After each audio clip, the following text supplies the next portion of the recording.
Hi, I'm Jenny from Tree Sisters, and I'm doing this tutorial on something called sistering the shadow. So, sistering is maybe a term that you've come across in Tree Sisters, and it's a term that we've given to a particular way of being with each other as women in the sisterhood to support each other to really come back to as much wholeness of ourselves in ourselves as possible. It's a particular way of bringing conscious presence and attention and warmth and faith, belief to each other as we sit in circle and really listen deeply. And there's lots of ways you can find out more about sistering. There's Claire has done a demonstration video on it, which is on our website welcome page. And there are also full moon calls that talk about sistering and go into experiential processes around it. So if you haven't already looked into that, I'd really encourage you to see those, because it is absolutely core for the groves. And this, what I'm talking about, is using that way of really listening to each other, but particularly around stuff that we call shadow. So shadow is the name that's been given to the parts of ourselves that for whatever reason we've learned to suppress and ignore and deny.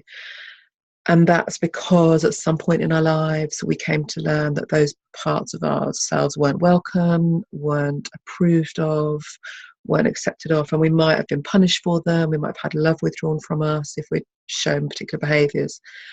There's no one thing that gets put into the shadow. All of us will be met with different responses to different parts of us.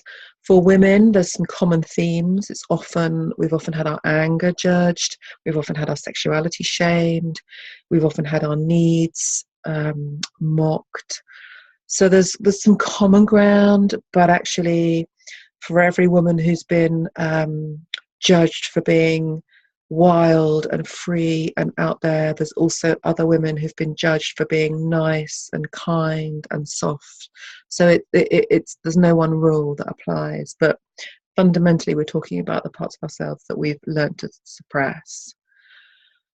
And there's a couple of reasons why we're really encouraging our groves to be places of safety for women to start bringing conscious awareness and love to those parts of themselves with each other. So one, there's a real personal benefit for doing that. It takes a lot of energy to hold down aspects of ourselves that are natural. No part of ourselves is good or bad. It's simply ourselves in expression of life. So our anger is not essentially bad. It's just our fire moving through our system. It's our no, it's our boundaries, it's our clarity, our passion, our justice. Anything can be used for good and bad. So it's possible that anger can be distorted and can cause damage. But simply as itself, as anger, it's just a pure energy. It takes a lot of energy to hold something like anger down. It really does. It's like stemming the tide. And the same as sexuality. A lot of women are really holding their sexuality down because there's such cultural conditionings for that not to be as wild and powerful and free as it can be.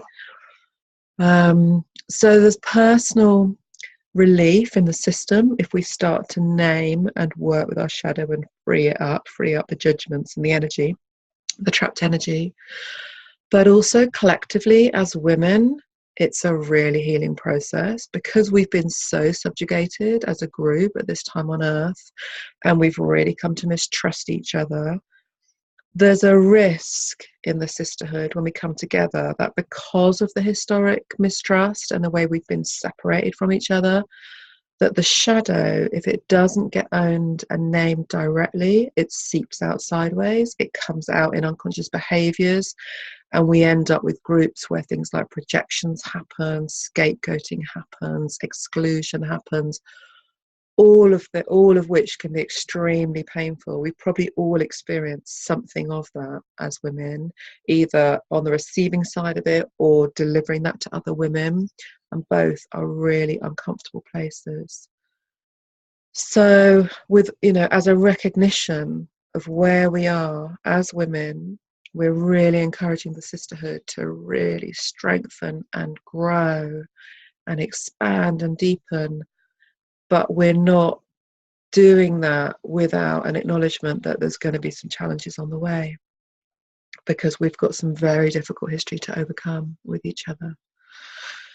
So what we're inviting in the groves is to be aware of the elements of shadow, and we're offering practices through the process of sistering to work with it. So if you watch the sistering video, or if you read the Groves, the sistering guidebook, you'll get a much clearer overview of what I'm talking about when I talk about this practice. And there are suggestions in how to work directly with the shadow. And it sounds really heavy and intense, and it has the potential to be those things, but it also doesn't have to be. It really doesn't have to be. It can be done quite playfully, actually. The shadow can have a really dense energy to it, because it's suppressed. Anything that's squashed down has no choice but to compress and become more dense. But if we bring a lightness to it, an invitation, a playfulness, without minimizing it or, sort of dismissing the importance of it, but if we bring a lightness to it and just set up a process where there's a sharing circle and each woman is invited to name one part of herself that she is a little bit embarrassed about, just something like that. It's incredibly normalizing and refreshing to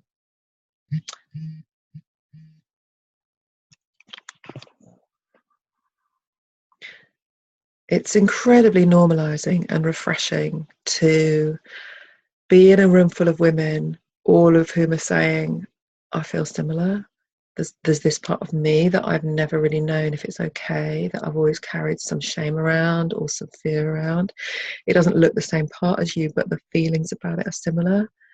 I mean, the relief that moves through our system when we have that mirrored back is really profound. It's really profound, because along with shadow goes shame.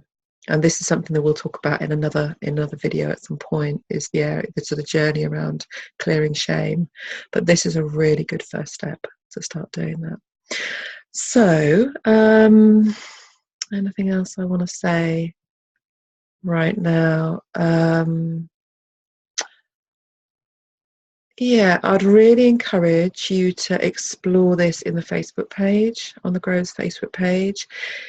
If you have any questions, please ask me or ask other women who are running the Groves. If you have any experience of